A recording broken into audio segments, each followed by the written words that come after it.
Hola gente, estamos en una nueva emisión de su programa Hay Tema. El día de hoy con un invitado muy especial, Freddy Fernando Fallat, docente catedrático de la Universidad Cooperativa de Colombia, magíster en hermenéutica. Y bueno, a continuación también quiero hacer una presentación de su trabajo intelectual, de todo el aporte que ha hecho a través de la academia con estos textos: hermenéutica jurídica, formación, producción e interpretación del derecho. La teoría moral del derecho es un libro que leí también como este anterior, pero lo recomiendo muchísimo. Y estructura lógica del derecho privado. Así que tenemos delante de nosotros una persona con mucha experiencia, con un contenido, una capacidad intelectual pero muy importante. Como decimos a veces, de esos pocos, de esas pocas personas que logran impactar a la sociedad con su conocimiento. Ese es Freddy, una experiencia muy importante, pero me gustaría que él nos contara un poco cómo ha sido toda esa experiencia como docente, como académico, durante todo este recorrido en la Universidad Cooperativa de Colombia. Primero, pues agradecerte la invitación a este espacio de dialogar contigo y pues estamos muy honrado por la forma en la que me presentas. Pues básicamente mi recorrido ha sido una continua y constante lucha y esfuerzo de superación. No tengo más allá otra pretensión que realmente ayudar o aportar con lo que yo pueda llegar a saber, digamos, a la sociedad en general. Y siento que, digamos, los libros son una forma de contribuir un poco al debate en los temas que a veces son tan variados, pero también tan dispersos en los contextos sociales en los que nos encontramos. Entonces, pues, barranqueño, de colegio público, Del Castillo. Del Colegio del Castillo, sí, o sea, abogado de la Universidad Cooperativa de Colombia y otro recorrido académico que he podido hacer gracias a ese esfuerzo, pero digamos siempre con la convicción de que hay que devolverle a la sociedad un poco de lo que en materia de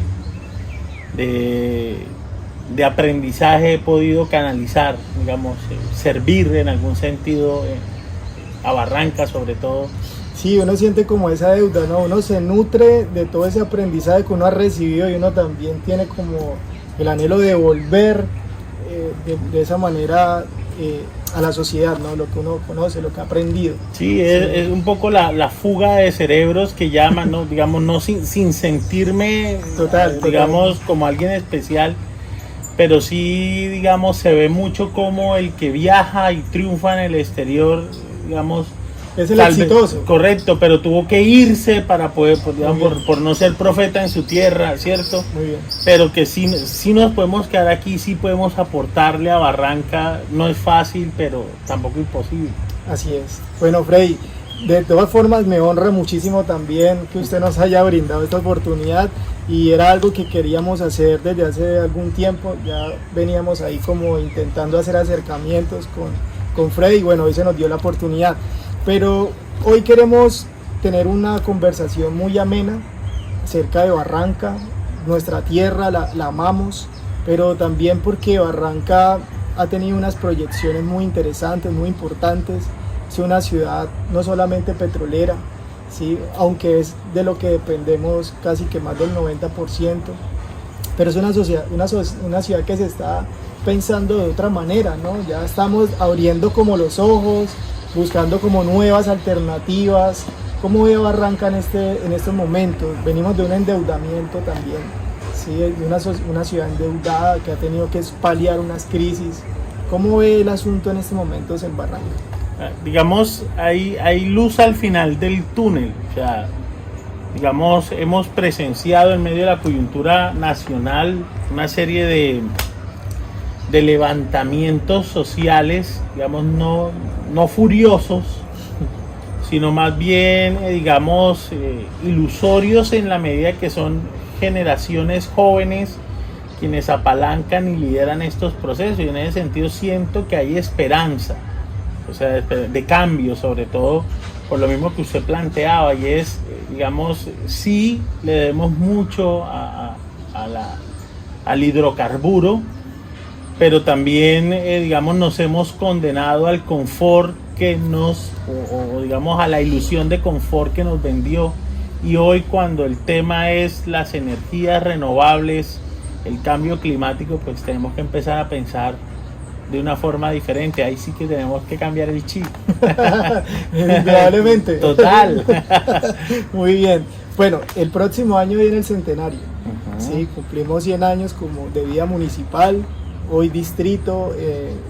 Algunos dicen que no podemos ser distrito todavía en términos jurídicos e institucionales, porque hacen falta muchas cosas para garantizar un distrito aún, pero bueno, si este gobierno lograse consolidar una propuesta económica con toda la gestión que se ha venido desarrollando a nivel nacional, uno podría decir de que este alcalde, este gobierno podría enrutar a la ciudad una apuesta económica que pudiese sacar a la barranca del Atolladero, o qué tendría que ocurrir, o sería más de lo mismo lo que tenemos en este momento. Digamos, la voluntad política es importante para apalancar cualquier cambio y transformación en la sociedad.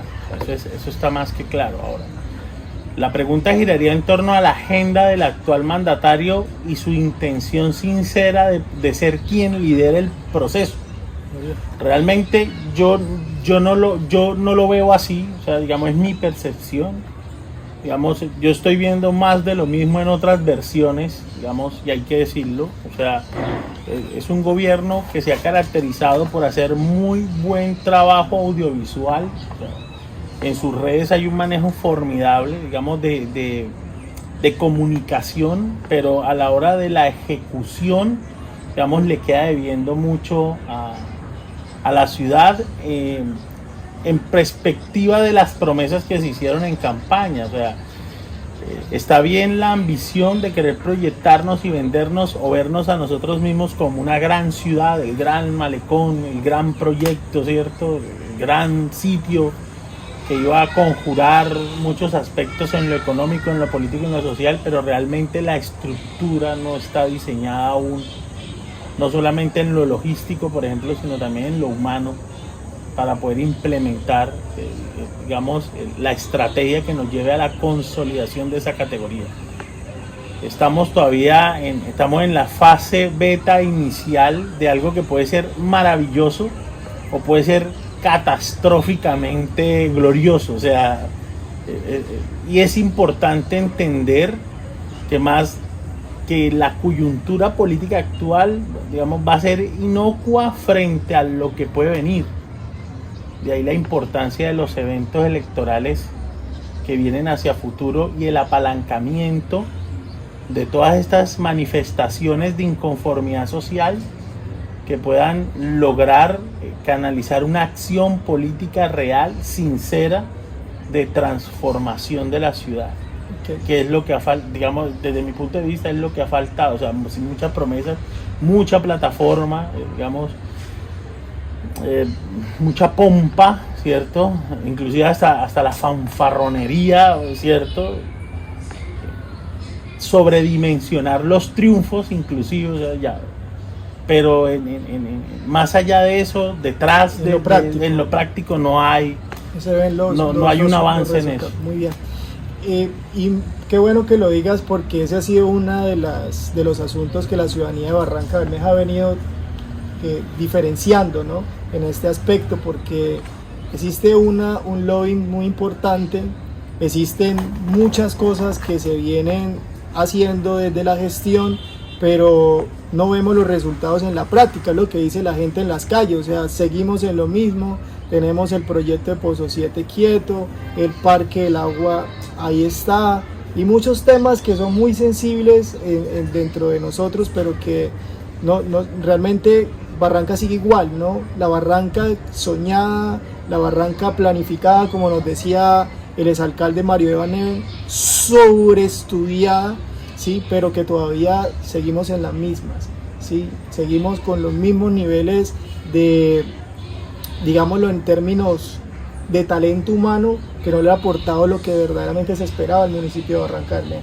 ¿Sí? Entonces eso hace que uno diga, bueno, usted como académico de la universidad, ¿qué papel debe jugar en este momento? Digamos, la universidad en términos generales, digamos, más allá de una específica. De hablar de una universidad específica y hablando de las universidades, digamos, en todo el territorio, digamos, su naturaleza de centro académico tiene que, digamos, servir para convertirse en el espacio de reflexión en donde realmente los proyectos frente a las necesidades de una ciudad se materialicen. O sea, digamos, el problema con el debate político es que es apasionado, es ideológico. Y cuando hay intereses de por medio que confluyen en las discusiones, se pierde el horizonte y se termina convirtiendo en ejercicios de poder. Yo mando y mi voluntad, el Estado soy yo, sí, o sea, yo soy el que mando, yo soy la autoridad, luego yo hago lo que, digamos, quiero. Así es. Entonces, digamos que las universidades en términos generales, y esto es algo que hay que llevar no solamente a la universidad, sino a la educación media, hay que empezar a generar espacios de reflexión frente a, bueno, ¿qué queremos más allá de lo que se nos ha prometido? O sea, si realmente le queremos apostar al turismo o no, por ejemplo, con el impacto que eso genere. Si le queremos realmente apuntar al fracking o no, con los impactos, digamos, en el medio ambiente que eso genera. Pero realmente saber con claridad socialmente qué queremos, qué esperamos, no que nos basemos en la voluntad soberana del que gobierna, que a veces también está gobernado al mismo tiempo por otros intereses. Digamos las universidades como espacios de reflexión académico le pueden aportar al debate, no solamente como moderadores del discurso, sino también como espacios de construcción, digamos, de conocimiento que permita orientar la planificación estratégica del territorio, por ejemplo. Así es. De hecho, antes de entrar en esa conversación hablábamos de la importancia de la educación, que para Frei lo más importante es la educación. O sea, esta sociedad tiene que apostarle a la educación. Necesariamente. Sí, y como por ejemplo, ver a unos jóvenes en las calles, ¿sí? Y ver, por ejemplo, los universitarios asumiendo una posición frente a la situación del contexto nacional. Y ver, por otro lado, unos jóvenes cansados de la situación que están viviendo, sin oportunidades, sin ninguna alternativa para poder seguir creciendo en términos personales. Uno dice, bueno, ¿hacia dónde podríamos apuntarle desde la educación para cambiar la realidad de todos estos muchachos, ¿no? Que están con ganas de hacer cosas, pero no encuentran espacios donde poder realizarlas, ¿no? La educación es emancipadora en el entendido de que dota al individuo de las herramientas que le permiten interactuar con su entorno de una forma eficaz, efectiva e idónea.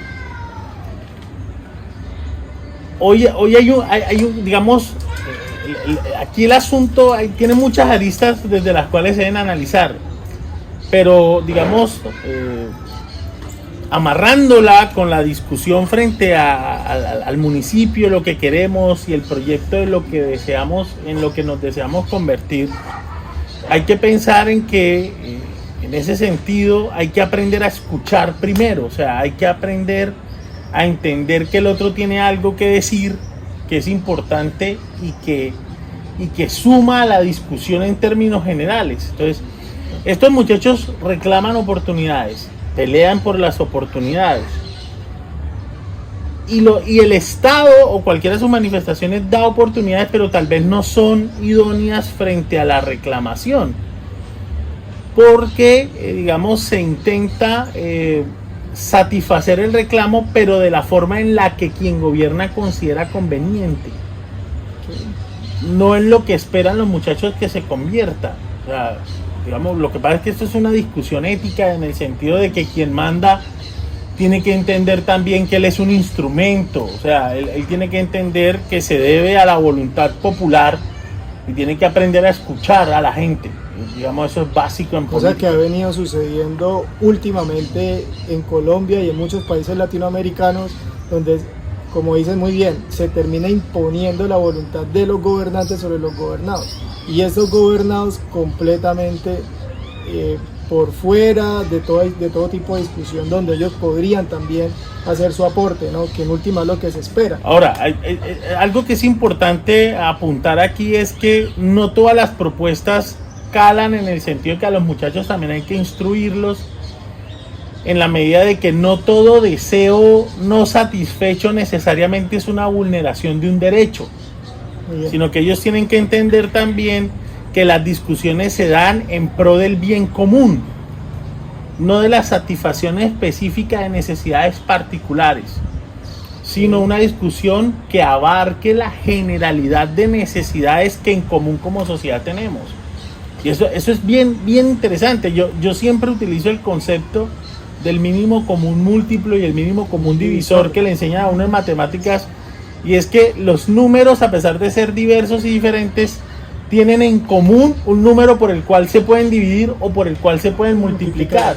Entonces, en ese sentido, tenemos que de la discusión general encontrar esos mínimos comunes a partir de los cuales comenzar la construcción que nos encontramos. Es correcto. Lo que los cohesiona, y eso implica también renunciar a parte de mis intereses, de mis deseos, para poner en la mesa, digamos, los intereses generales y la construcción de mejores acuerdos, claro, que permitan que todos quepamos en el mismo espacio. Y eso trasciende el colectivismo, al cual también nos pretenden hacer creer que en lo colectivo es donde se va a gestar el cambio, pero realmente nos damos cuenta de que cada ser humano, ¿no? Sí, que pasa por ese proceso de emancipación, y también no está gobernado por ninguna fuerza que lo cohíba, sino que también tiene la capacidad de decidir, correcto, de actuar en libertad, ¿no? Correcto. Sí. Más allá de la imposición de una tendencia o de una moda o de una ideología.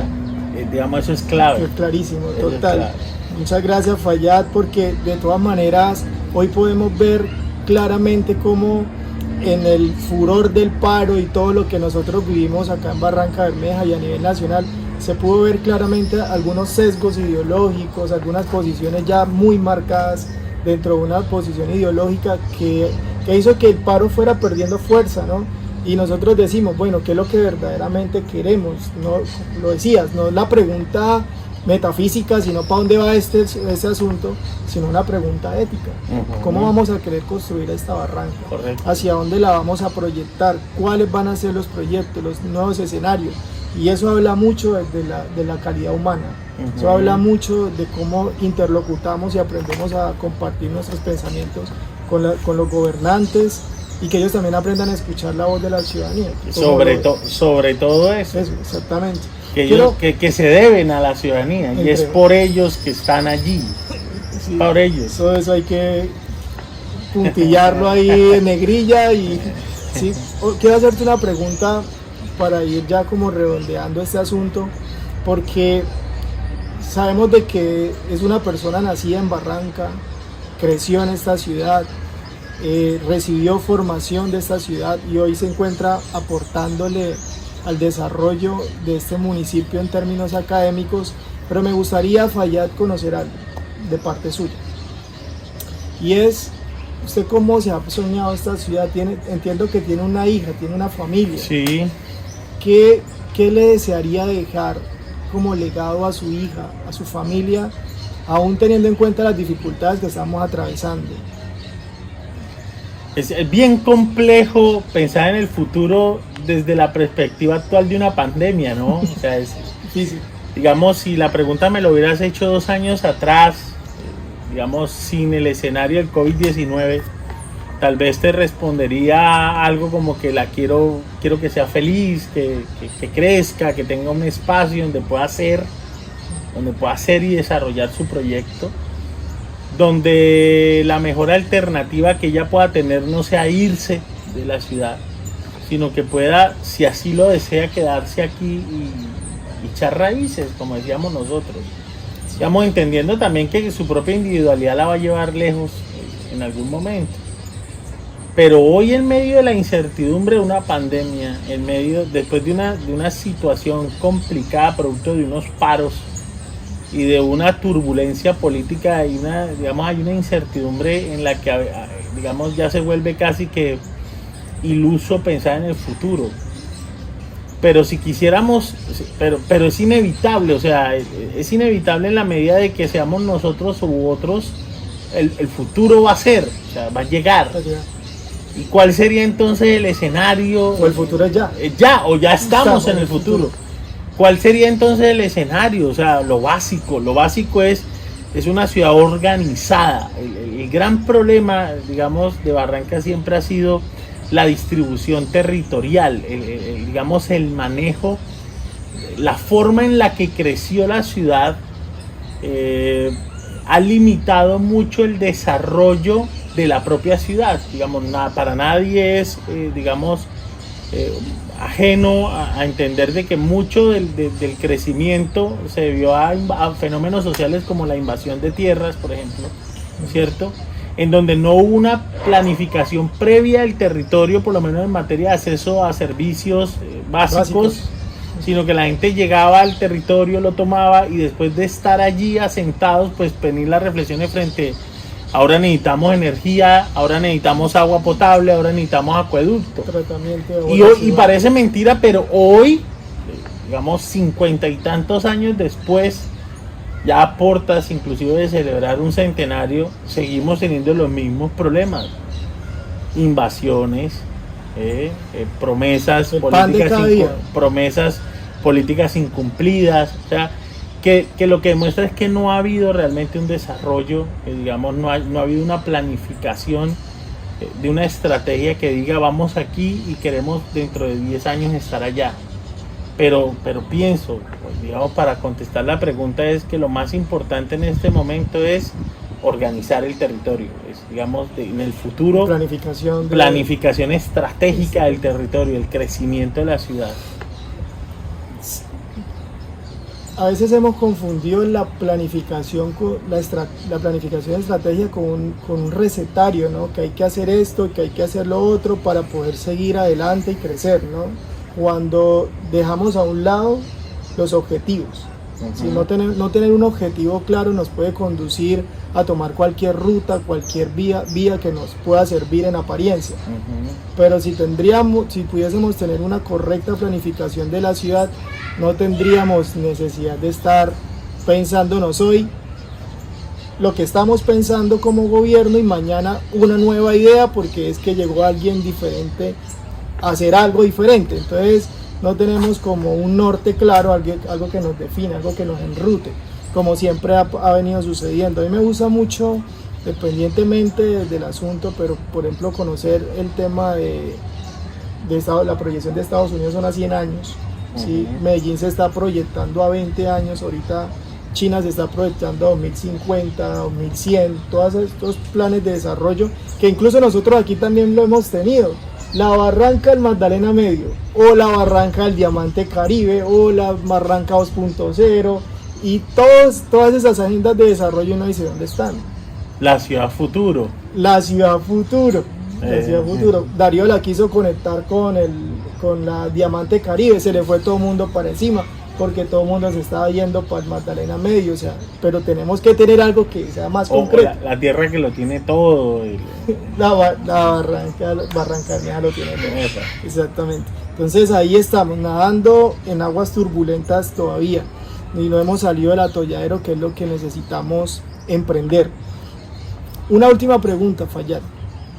¿Cree que lo que nosotros hemos venido haciendo a nivel, no en términos ya de gobierno, sino a nivel de sociedad, nos puede arrojar algún resultado diferente, o qué podríamos hacer para que esto pueda cambiar realmente, si es necesario cambiar? Hay un síntoma, digamos, en la sociedad que demuestra que estamos haciendo algo mal en muchas dimensiones, en muchos niveles. Pero en lo que a la política se refiere, digamos, es necesario que nuevos liderazgos asuman el reto de llevar la ciudad a encauzarla. Ojo, no solamente lograr objetivos en el mediano plazo, sino también proyectar la ciudad hacia el largo plazo, como una proyección seria, sensata, responsable de lo que queremos ser. O sea, vuelvo a lo mismo, no está de más pensar grande, ver a la ciudad como una metrópoli, digamos, cosmopolita, ¿cierto? Pero tenemos que entender que para lograr esos niveles tenemos que atravesar un proceso que requiere liderazgo político, que requiere voluntad política y sobre todo requiere participación ciudadana efectiva. Y algo con lo que deberíamos iniciar es cambiando, digamos, los liderazgos. Tiene que haber un revolcón. Es vergonzoso lo que pasa actualmente en el consejo de esta ciudad, por ejemplo.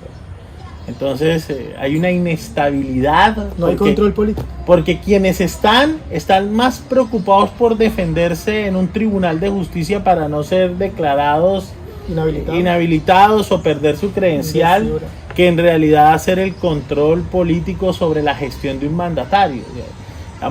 Y eso genera un espacio en donde la ciudadanía no tiene una genuina representación ante el poder, y sin representación no hay democracia, y si no es democracia lo que tenemos, entonces ¿qué es lo que tenemos? Es cierto, es un feudalismo político que gobierna de la manera que le conviene al feudalismo político gobernar, digamos. A veces eso coincide con lo que necesita la gente, a veces no coincide con lo que necesita la gente. Ese es, digamos, el gran problema de cambiar. Hay que votar a conciencia. Yo creo en la democracia. La gente reniega de la democracia y critica la democracia, pero realmente no somos un país o un municipio que haya ejercido la democracia. Digamos, no le podemos echar la culpa a la democracia si genuinamente nunca la hemos ejercido. Cuando la ejerzamos, entonces miramos si sirve o no sirve, pero por ahora no lo hemos hecho. Entonces la invitación es a votar bien. Se ha reducido el ejercicio de la democracia simplemente a votar, ¿sí? Cuando el ejercicio de la democracia trasciende, es todos los días. Preocuparse porque las cosas se hagan bien, preocuparse porque en el pueblito se ejecuten las obras como se tienen que ejecutar. Bueno, gente, agradecerle nuevamente a Freddy, ha sido un gusto. Yo sé que quedan muchos temas en el aire y muy seguramente tendremos una oportunidad en otro momento, pero para profundizar ya en temas que hoy siento que quedaron con una necesidad de volver a profundizar. Bueno, recordarle, gente, que es un excelente catedrático de la Universidad Cooperativa de Colombia. Tuve el gusto y el placer de ser colega de él en la Universidad de La Paz. Y vuelvo y les recuerdo, autor de 4 libros, ya está a puertas de salir el 5º y ya me habló de las ideas, ya me emocioné porque quisiera tenerlo. Entonces, Freddy, agradecerle y a la teleaudiencia de Hay Tema por acompañarnos en esta nueva emisión de su programa Hay Tema. Y Freddy, muchísimas gracias. No, a usted por venir a escucharme hablar de estos temas que son, digamos, estos son los primeros pasos para a gran escala empezar la transformación de una ciudad.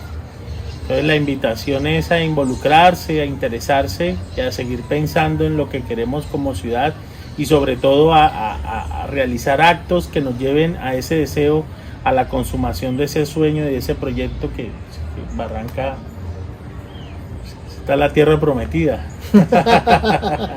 Bueno, gente, no se pierdan una nueva emisión de nuestro programa Hay Tema, y no se olviden de compartir este video y darle me gusta a nuestras presentaciones. Muchísimas gracias. Feliz noche.